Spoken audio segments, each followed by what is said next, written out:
Buat kalian yang lagi cari tryout SNBT dan ujian mandiri untuk masuk PTN, kita punya solusinya. GEP Media menyediakan tryout SNBT dan ujian mandiri untuk beberapa PTN ternama di Indonesia. Mulai dari harga 10.000, kalian sudah dapat ribuan soal prediksi, video pembahasan, dan ada kelas online juga loh. Yuk daftar sekarang!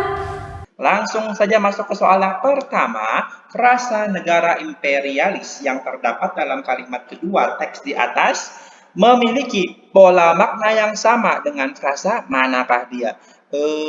Negara imperialis yang terdapat dalam kalimat dua. Mana dia? Oh, ini dia ya. Negara imperialis Eropa. Nah, seperti biasa sebelum kita menentukan yang manakah frasa antara A, B, C, D, E yang memiliki pola makna yang sama dengan negara imperialis, kita bisa menentukannya dengan melihat kesamaan susunan kelas kata.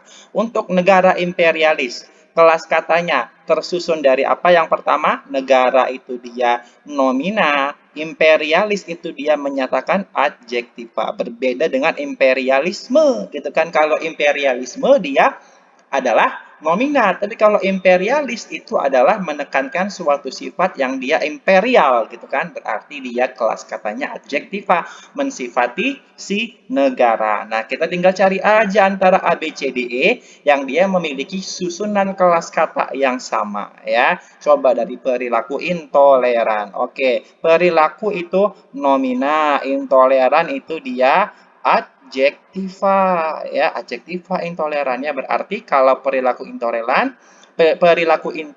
berarti nomina plus adjektiva ya. Sama enggak dengan negara imperialis? Sama. Oh, ternyata berarti jawabannya adalah yang A ya. Tapi coba kita cek yang B, C, D, E biar makin yakin lagi ya. Begitu baik, begitu itu jelas adverbia ya. Dia berusaha untuk menjelaskan baik itu yang dia merupakan adjektiva, artinya sangat baik, begitu baik itu ya.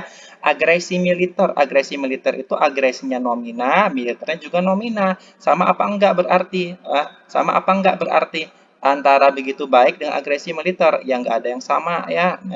Berarti ya. Yang D, upaya mitigasi ya, tadi agresi militer tadi nomina ya. Oke, upaya mitigasi nomina, mitigasi juga nomina gitu kan. Apakah sama? Enggak juga. Ya, agak militeristis ya. Agak itu adverbia ya. Dia mensifati atau mengikuti si adjektiva, ingin menjelaskan si militeristis yang dia merupakan adjektiva ya. Maka dengan ini kita tahu ya, jawaban yang paling tepat itu adalah yang A, memiliki susunan kelas kata yang sama, yakni nomina plus adjektiva. Oke, lanjut ke soal berikutnya. Bentuk ter pada kata terjadi yang terdapat dalam kalimat satu teks di atas ya. Manakah dia? Terjadi. Oh, ini dia ya. Terjadi. Nah, di kalimat satu memiliki makna yang sama dengan bentuk ter pada kalimat yang mana ya. Coba kita cek bersama, boleh kamu cek juga di KBBI untuk semakin meyakinkan lagi gitu kan. Apa sih makna dari bentuk ter pada kata terjadi itu, memiliki makna apa? Yuk, boleh kamu buka KBBI juga, atau kalau kamu tahu makin bagus lagi ya. Terjadi itu menandakan sesuatu yang sudah berlaku atau yang sudah kejadian gitu kan. Kalau dia terkait dengan peristiwa, karena ini dia terkait dengan peristiwa sejarah dunia gitu kan.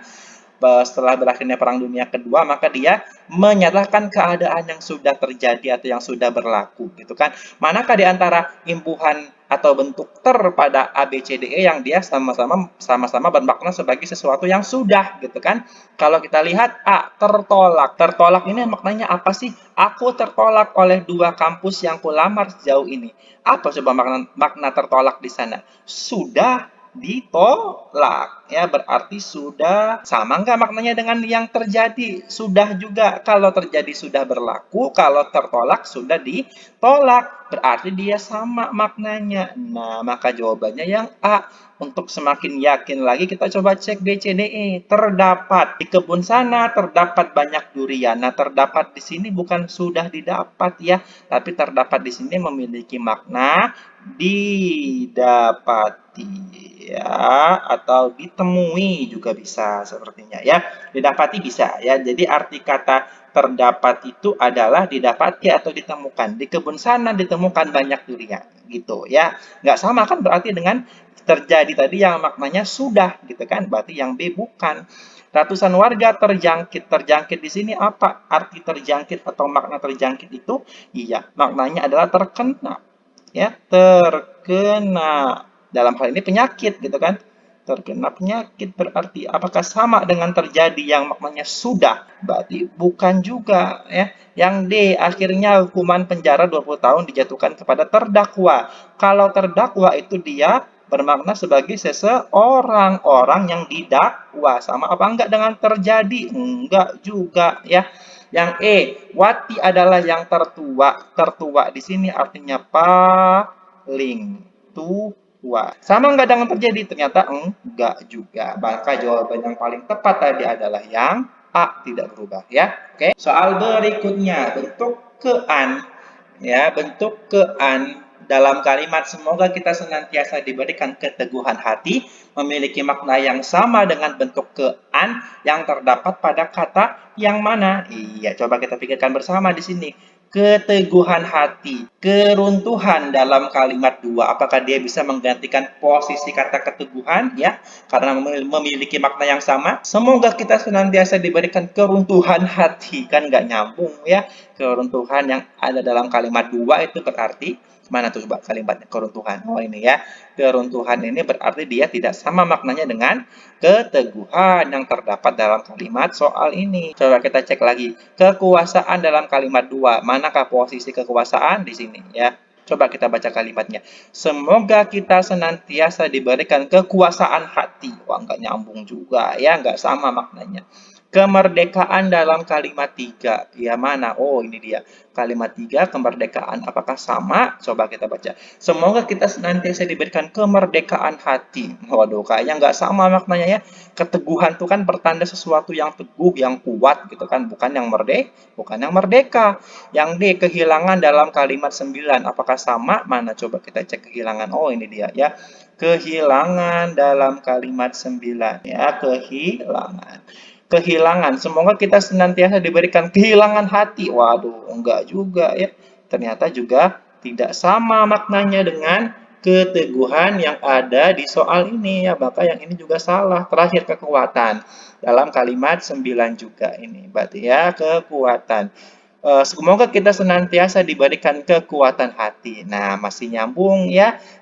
Dia masih bisa menggantikan posisi keteguhan di sana tanpa mengubah makna dari kalimatnya. Maka jawabannya adalah yang A tentu saja. Imbuhan mean pada kata memainkan yang terdapat dalam kalimat kedua teks di atas. Mana memainkan di sini? Oh, ini dia berbagai faktor memainkan ini kan, memainkan peran penting. Oke, memainkan peran penting. Terutama seiring dengan keruntuhan kekuasaan dan kejatuhan beberapa negara imperialis Eropa, terutama Britania Raya dan Prancis, berbagai faktor memainkan peran penting. Oke, dalam proses ini. Oke ya. Memainkan, berarti memainkan di sini maknanya apa sih memainkan di situ? Melakukan peranan, ya. Kalau kita lihat makna yang nyambung, berbagai faktor memerankan peran penting atau melakukan peranan penting gitu kan. Berarti di sini tuh faktor itu ya memainkan itu dia memiliki makna memerankan di sini ya, memerankan. Coba kita baca opsinya berarti kita sebaiknya memerankan dengan baik peran sebagai masyarakat ini. Nah, ini jelas ya berarti jawabannya kita langsung aja tanpa berpikir panjang lagi jawabannya adalah yang A. Tapi buat semakin yakin lagi kita cek dulu deh opsi yang B, C, D, E gitu kan kalau ada waktu. Ya, tapi kalau nanti kamu SNBT nggak ada waktu ya udah gitu kan. Kalau A udah yakin ya udah yakin aja gitu ya. Nah, lumayan waktunya bisa kita pakai untuk soal yang lain. Yang B, salah satu tindakan kriminal ya yang dapat merugikan orang lain adalah melakukan uang palsu. Nah, melakukan di sini artinya membuat sesuatu menjadi laku ya. Melakukan di sini membuat sesuatu menjadi laku ya, menjadikan laku. Nah, menjadikan laku apa? Ya menjadikan si uang palsu laku gitu kan, menjadikan laku. Sama apa enggak dengan memainkan tadi? Enggak ya, maka yang B bukan jawabannya. Yang C, tidak seharusnya kita menyepelekan. Menyepelekan di sini artinya menganggap sepele. Sama apa enggak dengan memainkan? Ternyata enggak juga. Rakyat kita belum merasakan apa arti atau makna merasakan di sana. Merasakan di sana artinya membiarkan atau menjadikan, merasa atau merasai, menjadikan laku. Sama seperti tadi melakukan ya. Kalau melakukan dia menjadikan laku, kalau merasakan dia menjadikan ya, menjadikan merasa atau merasai. Tapi sama enggak dengan memainkan? Ternyata enggak juga. Menggemparkan itu artinya mendatangkan atau membuat gempar ya, membuat gempar. Sama apa enggak kira-kira maknanya dengan si memainkan tadi? Enggak juga ternyata. Nah, maka jawaban yang paling tepat tadi adalah yang A. Oke, soal berikutnya bentuk pean pada kata perlawanan yang terdapat dalam kalimat kelima teks di atas. Manakah kalimat kelima? Oke, ini ya. Negara-negara kolonial Eropa dihadapkan pada perlawanan yang kuat. Oke, ya coba kita cek manakah yang memiliki kesamaan makna dengan perlawanan ya. Perlawanan di sini memiliki makna sebagai apa? Coba perlawanan ini. Perlawanan ini dia memiliki makna sebagai suatu proses ya, proses cara atau perbuatan gitu kan, proses cara perbuatan melawan ya. Mana yang sama kira-kira dengan perlawanan ini ya? Setidaknya sama-sama bermakna sebagai sesuatu proses atau cara atau perbuatan. Coba kita cek dari opsi yang A ya. Dia yang bertanggung jawab terhadap penitipan sepatu ini. Oke, di sini mungkin sepertinya ya, dan kemungkinan besar ya kalau kita baca di sini penitipan sepatu itu sama seperti penitipan barang ya, berarti dia itu bermakna sebagai suatu tempat menitipkan. Ya, di sini berarti penitipan itu dia bermakna sebagai suatu tempat penitipan. Sama apa enggak dengan perlawanan yang bermakna sebagai suatu proses? Enggak ya. Nah, lanjut yang B. Acaranya dilaksanakan di pelataran. Oh, apalagi pelataran. Pelataran di sini maknanya apa? Sangat berbeda ya. Maknanya adalah ya halaman gitu kan. Nah, beda. Nasabah yang C ya, nasabah yang melakukan penitipan. Oh, di sini sama-sama penitipan. Tapi kalau yang tadi penitipan sepatu itu tempat ya. Tempat menitipkan sepatu. Kalau penitipan uang itu adalah proses atau cara atau perbuatan menitipkan uang. Pada tabungan wadiah berperan sebagai penitip uang. Maka di sini dia sama-sama bermakna sebagai suatu proses, cara, atau perbuatan. Kalau penitipan dia proses, cara, perbuatan menitip. Kalau tadi yang satu lagi tadi apa? Perlawanan. Tadi di soal dia adalah proses, cara, atau perbuatan melawan. Ya, perlawanan. Berarti jawabannya yang C. Nah, coba kita cek yang D dengan E. Pelanggaran. Pelanggaran itu apa? Artinya perbuatan atau perkara yang melanggar. Sama apa enggak dengan perlawanan? Enggak. Apalagi pelajaran. Apa arti pelajaran atau makna pelajaran? Sesuatu yang dipelajari atau diajarkan. Sama apa enggak? Sama-sama bermakna proses atau enggak? Enggak juga. Maka jawaban yang paling tepat tadi adalah yang C.